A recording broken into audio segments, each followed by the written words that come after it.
आपला आजचा जो क्लास आहे तो आहे वेतन संहिता 2019 म्हणजे कोड ऑन वेजेस 2019 वरचं इम्पॉर्टंट एमसीक्यू सेक्शन. आता हे जे सेशन आहे हे भाग 1 मध्ये आपण बघतोय आणि इव्हिनिंगला जे होईल ते भाग 2 मध्ये होईल. बरोबर आहे. म्हणजे आता आपण 25 प्रश्न बघणार आहोत आणि इव्हिनिंगला पण 25 प्रश्न बघणार आहोत आणि त्यानंतरही कंटिन्यू वेतन संहितेवर प्रश्न येत राहतील किंवा असे काही सेशन घेतले जातील. त्यामुळे व्यवस्थित रिवाइज करून ठेवा. काही प्रॉब्लेम व्हायला नको. एकही गोष्ट त्यामधली सुटायला नको. जे मी सेक्शन्स घेतलेले आहे ते सगळे सेक्शन्स तुम्हाला करायचे आहे. प्रॉपर रिव्हिजन तुम्हाला करायची आहे. नोट्स ऑलरेडी तुम्हाला दिलेल्या आहेत. क्लिअर. तर चला, आपला जो आधी क्लास होता 2199 चा तो आता काही दिवसांसाठी 1499 केला होता. हा पुढचे 1-2 दिवस 1499 राहील आणि त्यानंतर मग पुन्हा तो जुन्या किमतीवरच येईल. त्यामुळे ज्या विद्यार्थ्यांना हा क्लास घ्यायचा आहे त्यांनी डिस्क्रिप्शन मध्ये जी लिंक दिलेली आहे किंवा आपल्या ऍपवर जे कामगार विभाग भरती 2026 चा क्लास आहे तिथनं हा क्लास परचेस करू शकता. क्लिअर. ही ऑफर फक्त आज आणि उद्या राहणार आहे, त्यानंतर ते बंद केल्या जाईल. चला मग पुढे जाऊया. आजचा आपला पहिला प्रश्न काय आहे तो व्यवस्थित समजून घ्या. Which of the following 4 existing labor laws was not amalgamate into the Code on Wages 2019? खालीलपैकी कोणता विद्यमान कामगार कायदा वेतन संहिता 2019 मध्ये समाविष्ट केले गेलेला नाही? 2019 मध्ये समाविष्ट केला गेलेला नाही. वेतन प्रदान कायदा, किमान वेतन कायदा, बोनस प्रदान कायदा, औद्योगिक विवाद कायदा. चला पटकन सांगा. ओके, मी चॅट प्रायव्हेट करतो त्यामुळे मग कोणालाच कोणाचा आन्सर दिसणार नाही. Okay good. चला, अगदी बरोबर आहे.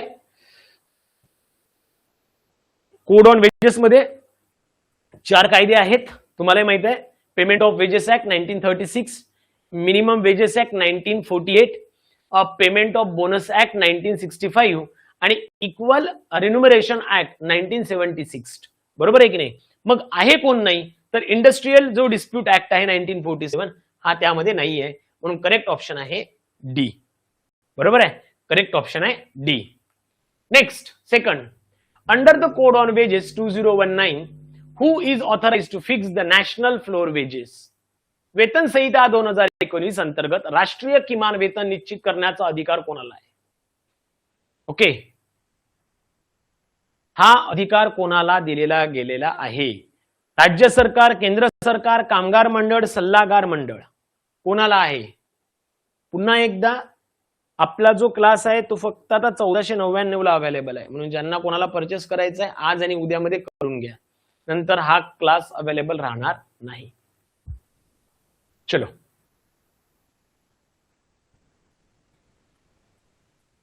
सेक्शन 9 काय सांगतो बघा. सेक्शन 9 काय सांगतो? सेक्शन 9 नुसार नॅशनल फ्लोर वेजेस ह्या निश्चित करण्याचा अधिकार कोणाला आहे? सेंट्रल गव्हर्नमेंटला आहे. ओके, ज्यामुळे मिनिमम लिव्हिंग स्टँडर्ड जे आहे ते फिक्स करता येत असते, म्हणून तो ठरवण्याचा अधिकार केंद्र सरकारला आहे, म्हणून ऑप्शन बी जे आहे हे करेक्ट आहे. Clear. Next, third, which component must mandatorily account for at least 50% of the total remuneration under the redefined wages in the code? संहितेतील वेतनच्या नवीन व्याख्येनुसार खालीलपैकी कोणत्या घटकांची बेरीज एकूण वेतनाच्या 50% असली पाहिजे? बघा, कोणाची असली पाहिजे?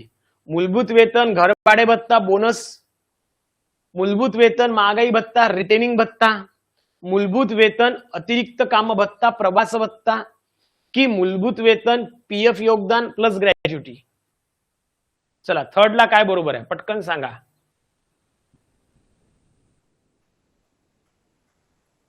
आणि प्रश्नाचं उत्तर देताना जसं आता थर्ड चालू आहे तर थर्ड ला काय बरोबर आहे? ए, थर्ड ला बी, थर्ड ला सी, थर्ड ला डी, अशा पद्धतीने उत्तर देत चला, म्हणजे मला लक्षात येईल. ओके,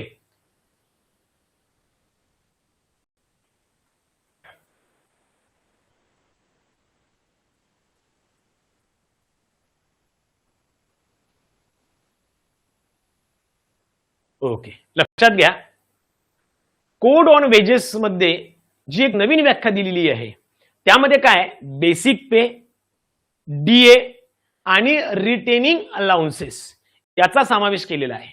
म्हणजेच काय बेसिक पे, डिअरनेस अलाउन्स आणि रिटेनिंग अलाउन्स, मूलभूत वेतन, महागाई भत्ता आणि रिटेनिंग भत्ता याच्या मिळून हे वेतनाचे 50% पकडल्या जात असते. Clear? So answer B is correct. Prachi, answer B is correct. Next, fourth question number 4 बघा काय म्हणताय. Under the section 17 of the code, what is the maximum permissible time limit for the payment of a monthly wage if the wage period is less than a month? संहितेच्या 17 कलम 17 नुसार जर वेतन कालावधी 1 महिन्यापेक्षा कमी असेल तर मासिक वेतन देण्याची कमाल मर्यादा काय आहे? पुढील महिन्याच्या 7 तारखेपर्यंत, पुढील महिन्याच्या 10 तारखेपर्यंत, वेतन कालावधी संपल्यावर 2 कामाच्या दिवसात, महिना संपल्यानंतर 48 तासात. पटकन सांगा.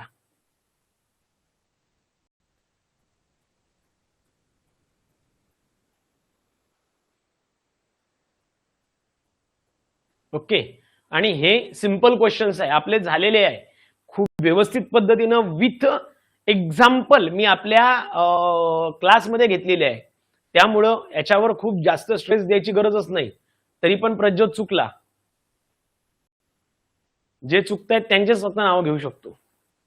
ओके, प्रज्योत चुकलंय.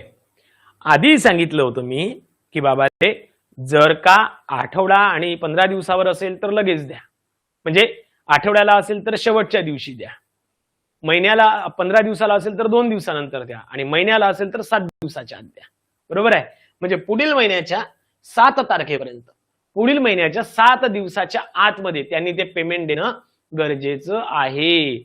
म्हणजे महिना संपल्यानंतर पुढच्या महिन्यात 7 दिवसाच्या आत ते वेतन देणं गरजेचं असते. म्हणून ऑप्शन ए इज करेक्ट. म्हणून option A is correct. Clear? Next 5. What is the maximum limit on a total authorised wage deduction excluding the fine from an employees wages in a single wage period? एकाच वेतन कालावधीत कर्मचाऱ्याच्या वेतनातून दंडा व्यतिरिक्त जास्तीत जास्त किती कपात करण्याची परवानगी आहे? 25%, 50%, 75%, कोणतीही मर्यादा नाही. कोणतीही मर्यादा नाही. क्वेश्चन नंबर 5 ला काय बरोबर येतं पटकन सांगा. ज्या एखाद्या कर्मचाऱ्याच्या वेतनातून जी कपात केली जाऊ शकते, म्हणजे दंडाच्या व्यतिरिक्त बोलतोय, ती किती पर्सेंटेज पर्यंत केली जाऊ शकते? ते डिडक्शन किती रुपयापर्यंत, किती पर्सेंटेज पर्यंत होऊ शकते? ओके, किती पर्यंत होऊ शकते? चलो गुड, अगदी बरोबर आहे. किती? 50% पर्यंत. म्हणजेच काय, वेज पिरियड मधला जो काही त्याचं एकूण वेतन असेल त्या एकूण वेतनाच्या 50% पर्यंत डिडक्शन असू शकतं. त्याच्यावर तर डिडक्शन करता येत नाही. आणि जर का असेलही त्यापेक्षा जास्त करायचं असेल तर मग ते त्या सॅलरीमध्ये करता येत नाही, ते पुढच्या सॅलरी मधून डिडक्ट करावं लागेल. त्यामुळे ऑप्शन बी हा करेक्ट येतो. Clear? Next 6. Can an employer discriminate on the ground of gender in a matter of wages and recruitment for the same or a similar work? समान किंवा तत्सम कामासाठी वेतन आणि भरतीच्या बाबतीत नियोक्ता लिंगाच्या आधारावर भेदभाव करू शकतो का? हो, जर कामगाराची संमती असेल तर. हो, तात्पुरत्या कामासाठी नाही, या सक्त मनाई आहे. हो, जर राज्य सरकारने मान्यता दिली असेल तर.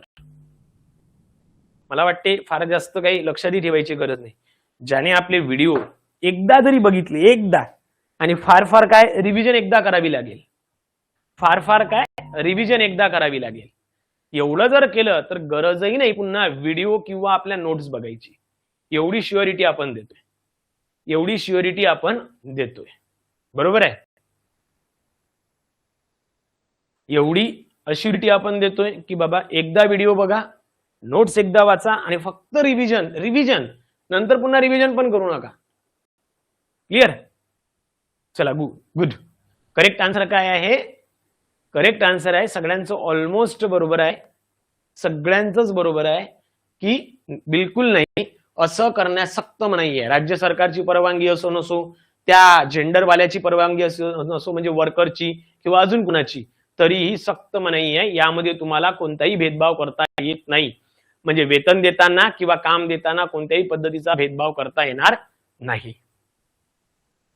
How often is the appropriate government mandate to revise the minimum wage under the code? संहितेनुसार योग्य सरकारला किमान वेतनामध्ये दर किती वर्षांनी सुधारणा करणे बंधनकारक आहे. आता तुम्हाला माहित आहे हे जो पे आहे त्यात किती वर्षांनी सुधारणा करता येते. ओके, 3 वर्ष, 5 वर्ष, 7 वर्ष, 10 वर्ष.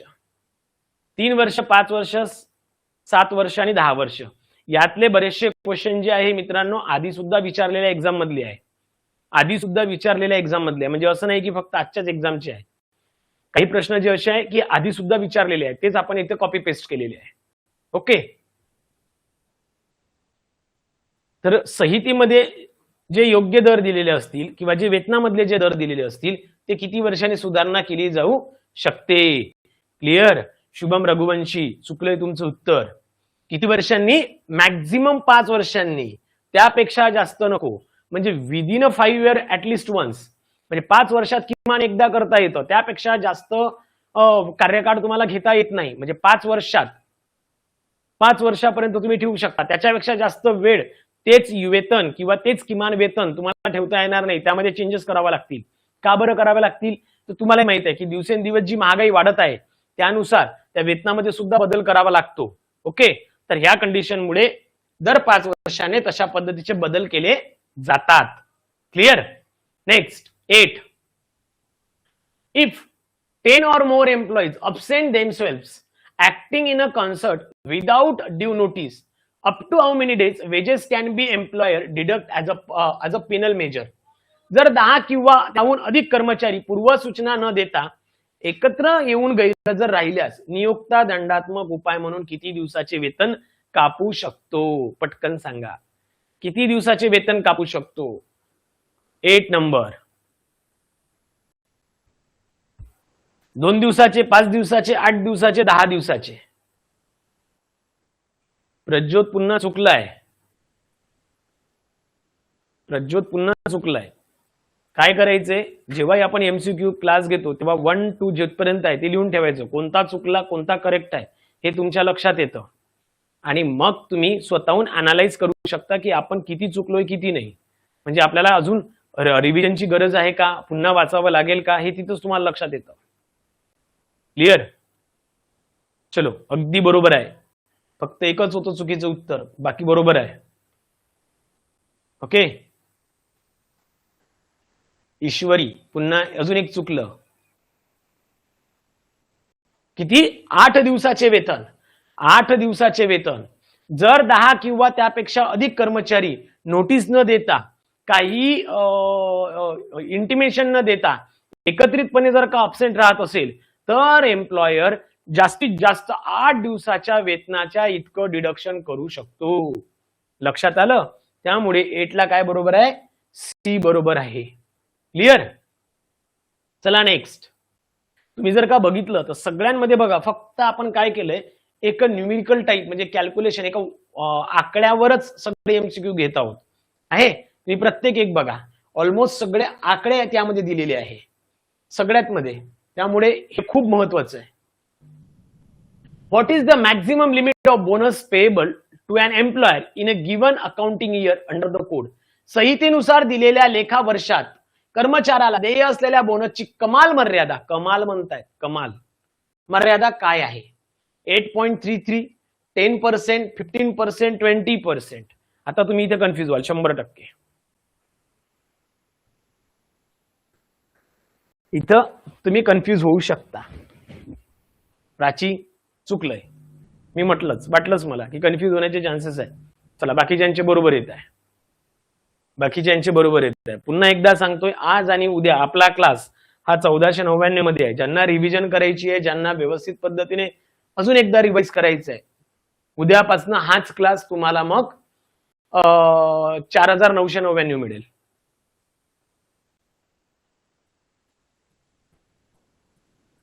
चला, 20% आहे. 20 20% आहे मॅक्झिमम. किती? 20%. आणि मिनिमम आहे 8.33%. म्हणजेच काय, कमीत कमी 8.33% एवढं त्याला देणं आहे. हे कोणतं आहे? मिनिमम आहे, लक्षात घ्या. आणि मॅक्झिमम तो किती देऊ शकतो? 20% पर्यंत. आता हे 20% पर्यंत देताना सगळ्यात महत्वाची गोष्ट काय लक्षात ठेवायची आहे, ज्या वेळेला ही 20% त्यांना दिली जाते त्यावेळेला जो कंपनीला नफा होत असतो, जो अधिशेष शिल्लक असतो, त्यातमधले सगळे डिडक्शन काढून जो 100% डिडक्शन असो त्याच्या 60 आणि 67% हे दिलं जातं आणि प्रत्येकाला त्याच्या कमाईच्या 20% मॅक्झिमम एवढं बोनस दिलं जाऊ शकतं. क्लिअर? म्हणून 9 ला डी करेक्ट. 9 ला डी करेक्ट. ओके, चलो next. What is the maximum duration for a normal working day as stipulated under the code on wages?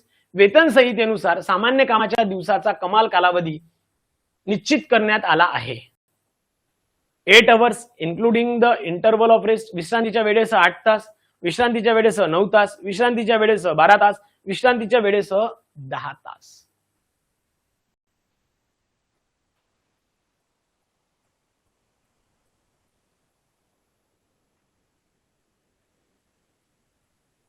तर हा जो प्रश्न आहे, हा प्रश्न याच्या आधी विचारलेला आहे आणि कोडमध्ये तशा पद्धतीचं प्रोव्हिजन नाहीये. किंवा या संहितेमध्ये नॉर्मल डे वर्किंगच्या संदर्भात किती तास काम करावं तशा पद्धतीचं प्रोव्हिजन दिलेलं नाहीये. मग हा प्रश्न आला कुठून असेल? सगळ्यात महत्वाचं तर हा प्रश्न आहे ज्युडिशियल फॉर्मॅट मधला. ज्युडिशियल फॉर्मॅट मधला म्हणजेच काय, केंद्र शासनाने किंवा राज्य शासनाने जो अधिकारी अपॉइंट केला गेलाय, जे मॅटर किंवा जे वादविवाद होते ज्याला आपण इंडस्ट्रियल डिस्प्यूट बोलतो ते सॉल्व्ह करण्यासाठी, त्यामधनं हे ठरवलं आलं होतं की या संदर्भातला जो कामकाजाचा वेळ आहे तो 12 तास असतो. 12 तास म्हणजेच काय, 12 तास रेस्ट इंटरवल पकडून 12 तासापेक्षा जास्त नसायला पाहिजे. 12 तासापेक्षा तो जास्त नसायला पाहिजे. मग त्यामध्ये विश्रांतीची वेळ सुद्धा येते. तर हे वेतन संहितेत जरी नसलं तरी हे ज्युडिशियल फॉर्मॅट मधलं आहे, त्याच्यामुळे आपण हा प्रश्न येथे टाकलेला आहे. त्यामुळे ऑप्शन जे करेक्ट आहे ते सी आहे. बऱ्याच विद्यार्थ्यांनी चुकीचं उत्तर दिलं. ओके, बऱ्याच म्हणजे मॅक्झिमम लोकांनी चुकीचं उत्तर दिलंय, काहींनी दिलं नाहीये कारण की कन्फ्युजन आहे. तर लक्षात ठेवा, 12 तासापेक्षा तो कार्यकाळ जास्त नसायला पाहिजे, ज्यामध्ये विश्रांतीची वेळ सुद्धा त्यामध्येच पकडली जाईल. Clear? Next 11. According to the text provided, which of the following is specially excluded from the definition of corporation? दिलेल्या मजकुराच्या आधारे खालीलपैकी कशाचा महामंडळच्या व्याख्येतून प्रामुख्याने अपवाद वगळण्यात आलेला आहे? लक्षात घ्या. Question number 11. राज्य कायद्याअंतर्गत स्थापित संस्था, केंद्रीय कायद्याअंतर्गत स्थापित संस्था, एक कंपनी किंवा सहकारी संस्था, एक शासकीय आस्थापना.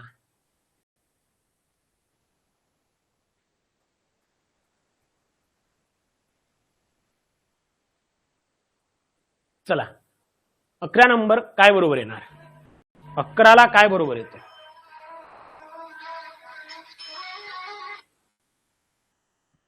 काय बरोबर येतो? पटकन सांगा.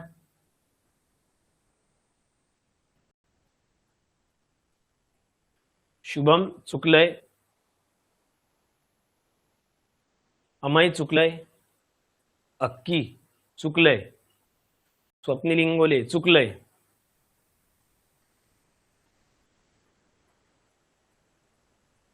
क्लॉज 1 जर का तुम्ही बघितला डेफिनेशनचा, त्यामध्ये कॉर्पोरेशनची जी व्याख्या दिली आहे, पण त्यामध्ये कंपनी किंवा कोऑपरेटिव्ह सोसायटीचा कुठेही त्यामध्ये इन्क्लूड केलेलं नाहीये, किंवा कोऑपरेटिव्ह किंवा कंपनी किंवा कोऑपरेटिव्ह सोसायटीला कुठेही त्यामध्ये महामंडळाच्या अंतर्गत इन्क्लूड केलेलं नाही आहे.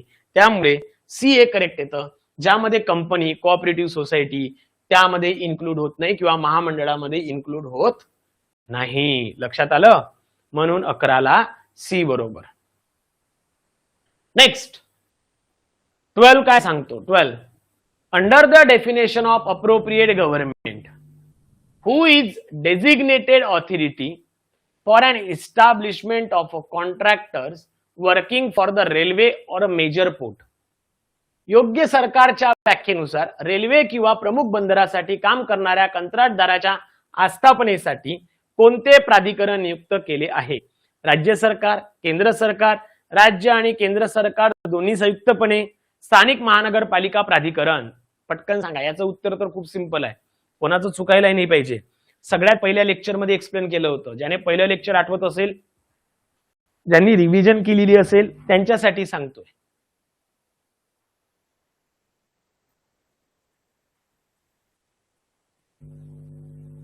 ओके, चला.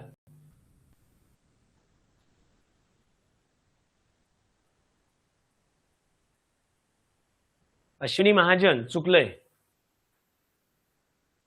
कोण येतं? Central government. लक्षात घ्या, बी इज करेक्ट. कोण येतं? Central government. म्हणजे क्लॉज डी मध्ये, आय थिंक सो, हा डी मध्येच. रेल्वे आणि मेजर पोर्टसाठी संबंधित जो कॉन्ट्रॅक्टर जो असतो तो अप्रोप्रिएट गव्हर्नमेंट म्हणजे सेंट्रल गव्हर्नमेंट असते. त्यासाठी काय असते? सेंट्रल गव्हर्नमेंट असते. आणि सेंट्रल गव्हर्नमेंट कुठं काम करतं आणि स्टेट गव्हर्नमेंट कुठे काम करते या संदर्भात आपण पहिल्या लेक्चरमध्ये, या संहितेच्या पहिल्या लेक्चरमध्ये बघितलेलं होतं. त्यामुळे बी correct. Next 13. Which of the following individuals is explicitly excluded from the definition of employee under the code? संहितेनुसार कर्मचारीच्या व्याख्येतून खालीलपैकी कोणत्या व्यक्तीला स्पष्टपणे वगळण्यात आलेले आहे? शिकाऊ कायदा 1961 अंतर्गत नियुक्त शिकाऊ उमेदवार, व्यवस्थापक किंवा प्रशासकीय पदावर कार्यरत व्यक्ती, तात्पुरते लिपिक किंवा तांत्रिक काम करणारी व्यक्ती, खासगी कंपनीतील अर्धवेळ कर्मचारी.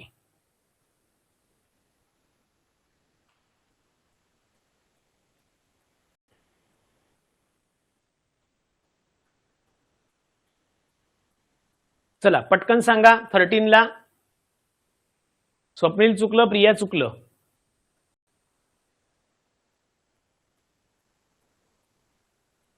इथे सरळ दिलाय शिकाऊ उमेदवार. जो उमेदवार शिकाऊ आहे, त्याला कर्मचारी कसं म्हणाल? ओके. जो इथे अप्रेंटिसला आलाय त्याला तुम्ही कर्मचारी कसं काय म्हणू शकता? बिलकुल नाही. त्याच्यामुळे A correct. Clear.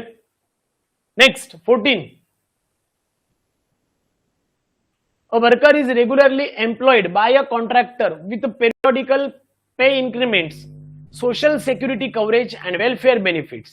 Under what condition is the worker excluded from the definition of contract labor? एक कामगार नियमितपणे कंत्राटदाराकडे काम करतो, ज्याला नियतकालीन वेतन वाढ, सामाजिक सुरक्षा आणि कल्याणकारी लाभ मिळतात. कोणत्या अटीवर या कामगाराला कंत्राटी कामगाराच्या व्याख्येतून वगळले जाते? जर तो शासकीय आस्थापनेसाठी काम करत आहे, जर तो अर्धवेळ कर्मचारी असेल, जोपर्यंत तो अर्धवेळ कर्मचारी नसेल, जर मुख्य नियोक्त्याला त्याच्या कामाची माहिती नसेल. चला पटकन सांग.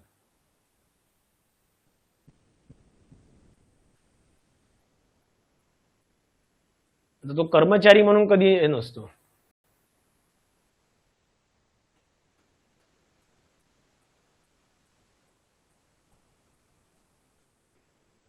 असू देत ना, शासकीय आस्थापनेसाठी काम करतोय म्हणून काय झालं?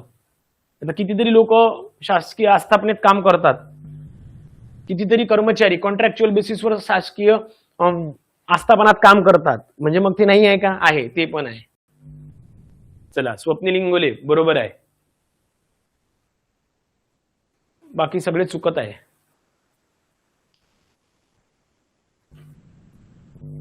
चला बघा, इथे मी काय सांगतोय व्यवस्थित समजून घ्या. जर का तुम्ही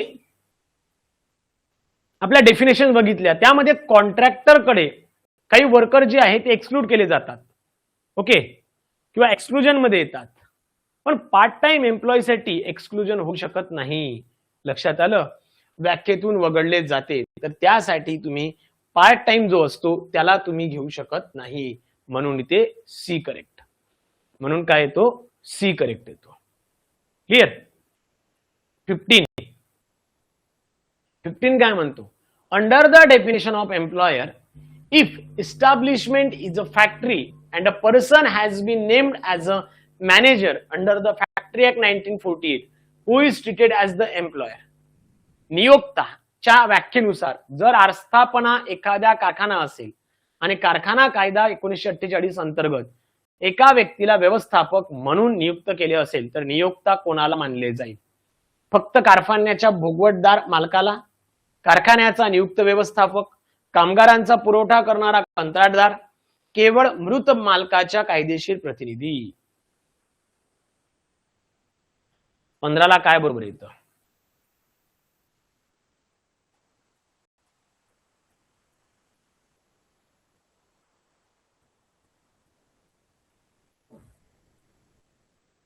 चलो गुड. नाही स्वप्नील चुकलंय.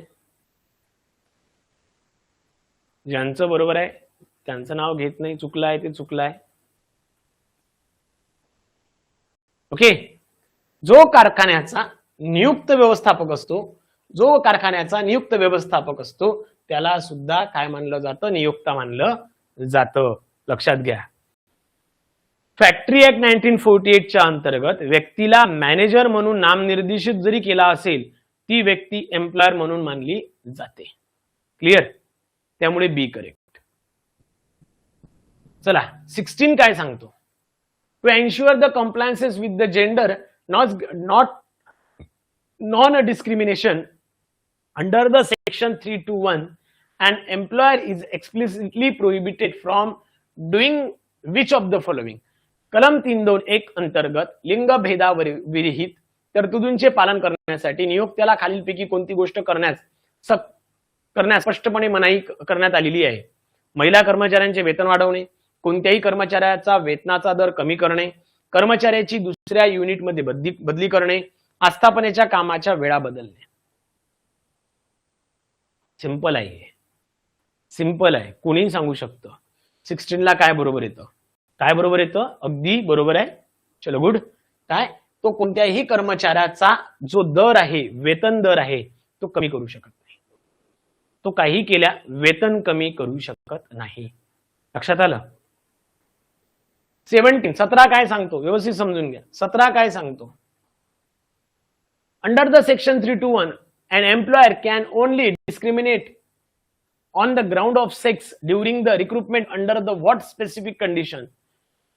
कलम 322 नुसार भरतीच्या वेळी नियोक्ता लिंगाच्या आधारावर केवळ कोणत्या विशिष्ट परिस्थितीतच भेदभाव करू शकतो? नियोक्त्याची आर्थिक परिस्थिती खराब असल्यास, जिथे अशा कामात महिलांच्या रोजगारावर कायद्याने बंदी किंवा निर्बंध घातले असतील, विद्यमान वर्कफोर्स पूर्णपणे एकाच लिंगाचा असल्यास, जर नोकरीसाठी रात्रीच्या वेळी मोठ्या प्रमाणावर प्रवासाची आवश्यकता असल्यास.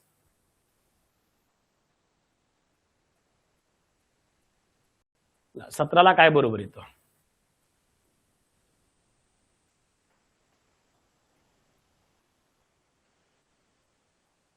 चला गुड. प्राची नाही, चुकीचं आहे. ओके. सगळ्यात महत्वाची गोष्ट आहे, जिथे कायद्याअंतर्गत महिलांना काम करण्याची बंदी घातलेली आहे, जिथे कायद्याअंतर्गत महिलांना काम करण्याची बंदी घातली आहे, तिथंच फक्त नियोक्ता भेदभाव करू शकतो. पुरुष स्त्री त्याच्यामध्ये तिथंच फक्त भेदभाव केला जाऊ शकतो.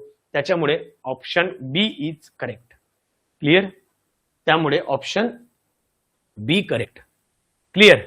आणि मी याचं एक्झाम्पल पण सांगितलं होतं तुम्हाला MSCB मधलं. 18 काय सांगतो? Who is authorised to resolve a dispute regarding whether a piece of work is of the same or a similar nature under the section 4. कलम 4 अंतर्गत एखादे काम समान किंवा तत्सम स्वरूपाचे आहे की नाही या विषयाचा विवाद सोडवण्याचा अधिकार कोणाला आहे? केंद्रीय सल्लागार मंडळ, योग्य सरकारद्वारे अधिसूचित केले जाईल असे प्राधिकरण, संबंधित राज्याचे उच्च न्यायालय, निरीक्षक सह सुविधा करता. चला पटकन सांगा. 18 काय बरोबर आहे? चला गुड. स्वप्नील, सी, स्वप्नील इंगोले, प्राची, नक्की बरोबर आहे.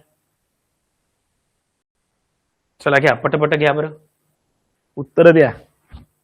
चलो गुड. काय योग्य सरकार, जे काही अप्रोप्रिएट गव्हर्नमेंट आहे त्यांच्याद्वारे जे काही अधिसूचित केले जाते ते प्राधिकरण, ते त्याच्यावर डिसिजन घेईल. क्लिअर. म्हणून 18ला B correct. 19. According to section 64, which of the following is not explicitly mentioned as a valid wage period for fixing minimum wage on a time work basis? कलम 6(4) नुसार टाइम वर्क, वेळेवर आधारित काम आधारावर किमान वेतन निश्चित करण्यासाठी खालीलपैकी कोणत्या वेतन कालावधीचा स्पष्टपणे उल्लेख केला नाही? तासानुसार, दिवसानुसार, आठवड्यानुसार, महिन्यानुसार. चला 19ला सांगा काय करेक्ट येतं.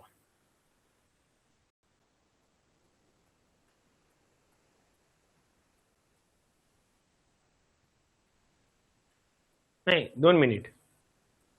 जर तुम्ही बघितलं तर सी हा ऑप्शन आहे इथे करेक्ट. जर तुम्ही सेक्शन नंबर 6 जर बघितला, त्यामध्ये टाइम वर्क बेसिस हा फक्त बाय हवर, बाय डे आणि बाय मंथ अशाच पद्धतीने दिलेला आहे. बाय द वीक म्हणजे आठवड्यानुसारच्या पद्धती कुठं किंवा पर्याय त्यामध्ये दिलेला नाही किंवा ऑप्शन त्यामध्ये दिलेलं नाही. म्हणून त्यामुळे कन्फ्युज होऊ नका. इथे आठवड्यानुसारची कंडिशन्स अलाउड नाही. Clear. Next 20. While primarily taking into account the skill of worker or a geographical area for fixing the minimum wages, what additional factor may the appropriate government consider under the section 66B? किमान वेतन ठरवताना कामगारांचे कौशल्य किंवा भौगोलिक क्षेत्राचा प्रामुख्याने विचार केला जात असला तरी कलम 6(6)B अंतर्गत योग्य सरकार आणखी कोणत्या अतिरिक्त घटकांचा विचार करू शकते? कर्मचारीची शैक्षणिक पात्रता, कामाचा ठिकाण कठीणपणा जसे की तापमान, आर्द्रता किंवा भूमिगत काम, कामगाराची एकूण सेवा वर्ष, उद्योगाचा एकूण नफा. सांगा पटकन. आणि हे बघितलं आहे आपण, हे बघितलेलं आहे किंवा आपल्या नोट्स मध्ये खूप व्यवस्थित पद्धतीने दिलं सुद्धा आहे.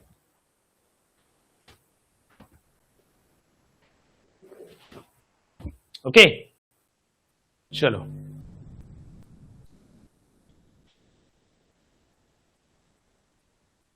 अगदी बरोबर. त्याचं स्किल्ड आहे, अनस्किल्ड आहे, सेमी स्किल्ड आहे, याच्यासोबतच तो काम कुठे करतो, त्याच्या कामाचा कठीणपणा किती आहे हे सुद्धा बघितलं जातं. त्याच्यामुळे ऑप्शन बी हे करेक्ट आहे. बरोबर. चलो next 21. Which of the following component can minimum rate of wages fixed or revised by the appropriate government consist of? योग्य सरकारने निश्चित केलेल्या किंवा सुधारित केलेल्या किमान वेतनाच्या दरामध्ये खालीलपैकी कोणत्या घटकांचा समावेश असू शकतो? केवळ मूळ वेतन आणि वार्षिक बोनस, मूळ वेतनाचा दर, महागाई भत्ता आणि जीवनावश्यक वस्तूंच्या सवलतींचे रोख मूल्य. हे झालेलं आहे. बरोबर आहे की नाही? हा प्रश्न झालेला आहे. हाच पहिलाच प्रश्न होता जो आता बेसिक पे प्लस डिअरन्स अलाउन्सेस आणि जे काही जीवनावश्यक वस्तूंच्या रोख मूल्य आहे ते, त्याच्यामुळे त्याला बी करेक्ट येतं. हा झालेला आहे, रिपीट झालेला आहे. क्लिअर. 22 काय सांगतो? If the appropriate government chooses to publish its proposal for fixing or revising minimum wages via a notification under the section 81B, what is the minimum notice period required for a consideration? जर योग्य सरकारने कलम 8(1)B अंतर्गत अधिसूचना जारी करून किमान वेतन निश्चित किंवा सुधारित करण्याचे प्रस्ताव प्रसिद्ध केले तर त्यावर विचार करण्यासाठी किमान कालावधी देणे आवश्यक आहे. किती दिला जातो? 1 महिन्यापेक्षा कमी, 2 महिन्यापेक्षा कमी, 3 महिन्यापेक्षा कमी नाही आणि 6 महिन्यापेक्षा कमी नाही.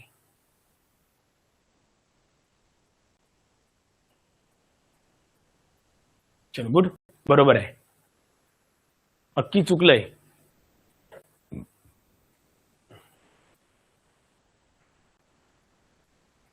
ओके बरोबर. 2 महिन्यापेक्षा कमी नसायला पाहिजे. 2 महिन्यापेक्षा कमी नसायला पाहिजे. बरोबर. Next 23. What is the statutory compositional limit for independent member if any committee appointed under the section 8(2) for fixing or revising the minimum wage? किमान वेतन निश्चित किंवा सुधारित करण्यासाठी कलम 8(2) अंतर्गत नियुक्त केलेल्या कोणत्याही समितीमध्ये स्वतंत्र सदस्यांची वैधानिक मर्यादा किती असते? किती असते? स्वतंत्र सदस्य, इंडिपेंडंट कॅन्डिडेट, इंडिपेंडंट मेंबर्स किती असायला पाहिजे? नियुक्त प्रतिनिधित्व करणाऱ्या सदस्यांच्या संख्या इतकी, एकूण सदस्यांच्या निम्मापेक्षा जास्त नाही, एकूण सदस्यांच्या 1/3 जास्त नाही, समितीच्या एकूण सदस्यांच्या अचूक 100%, 10%. किती? 1/3. 1/3 म्हणून सी करेक्ट. म्हणून काय येतं? सी करेक्ट येतं. बरोबर. 24. Under the section 9(2), what must the appropriate government do if minimum rate of wages is fixed earlier is higher than the newly fixed national floor wage? कलम 9(2) नुसार जर योग्य सरकारने पूर्वी निश्चित केलेले किमान वेतनाचे दर नवीन निश्चित केलेल्या राष्ट्रीय किमान वेतनापेक्षा जास्त असतील तर योग्य सरकारने काय केले पाहिजे? These are the some of the regional questions. इथे तुम्हाला काय करावं किंवा कसं करावं त्याच्या संदर्भात विचारलंय. त्या ऑप्शन्स दिलेले नाही. आणि ज्याने पूर्ण ऍक्ट व्यवस्थित समजला असेल किंवा समजून घेतला असेल तर त्याला हे फार जास्त कठीण होत नाही. किंवा ज्याने नोट्स वाचल्या किंवा ज्याने रिव्हिजन केलेली आहे त्याला हे टफ जात नाही. चलो, बरोबर आहे. किती? बी करेक्ट आहे. उच्च दर कायम ठेवावा आणि पूर्वी निश्चित केलेले किमान वेतन कमी करू नये. जो मॅक्झिमम असेल तोच कंटिन्यू ठेवता येतो आणि जर का आधीचे जास्त असतील तर ते कमी करता येणार नाही. Next 25. Under the section 10, an employee who works for less than a normal working days is entitled to the full day's wage except in which of the following scenario? कलम 10 नुसार सामान्य कामाच्या दिवसापेक्षा कमी वेळ काम करणाऱ्या कर्मचाऱ्याला पूर्ण दिवसाचे वेतन मिळण्याचा अधिकार आहे, परंतु खालीलपैकी कोणत्या परिस्थितीत हा अधिकार लागू होत नाही? चला पटकन सांगा.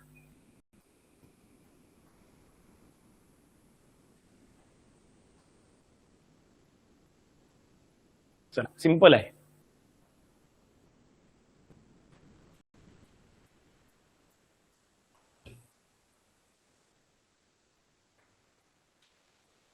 बरोबर आहे. कधी?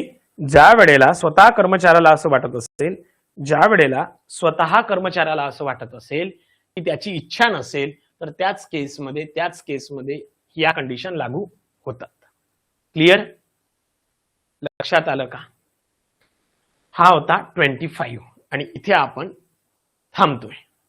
आता तुमचं काम काय आहे? तुमचं काम आहे की तुमचे किती बरोबर आहे आणि किती चुकले हे तुम्हाला आता कमेंट मध्ये सांगायचं आहे.